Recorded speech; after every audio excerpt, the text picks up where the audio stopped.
গাজীপুর 3 আসনে ধানের শীষের কর্ণধার বিএনপি কেন্দ্রীয় বিএনপি সহস্রাস্ত্র সম্পাদক গাজীপুর জেলা বিএনপির 1 নং যুগ্ম আহ্বায়ক জনাব জননেতা এস.এম.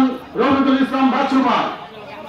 উপস্থিত রয়েছেন শ্রীপুর উপজেলা বিএনপি ও পৌর বিএনপি নেতৃবৃন্দ ও সহযোগী নেতৃবৃন্দ, সকলকে আমি জিয়াদি শুভেচ্ছা অভিনন্দন জানাচ্ছি।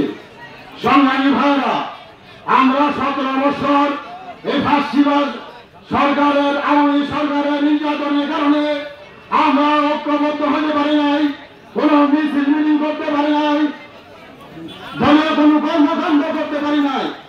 আমরা নির্যাতন ভোগ করেছি, আমরা জানেন, মামলা হামলা বিভিন্নভাবে।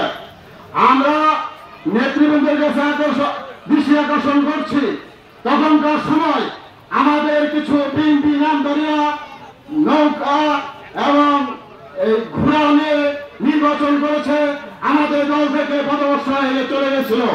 তাদের প্রতি আপনারা সদা দৃষ্টি রাখে আগামীতে যেই কর্মী সম্মেলনে পরে ওয়ার্ড কমিটিগুলো দেবেন, ওরা যেন কোনোভাবেই বিভিন্ন পদে প্রদান না হইতে পারেন, সেই জন্য আমি সকল দৃষ্টিবন্ধুর কাছে উদাত্ত আহ্বান জানাচ্ছি এবং আগামী সংসদ নির্বাচন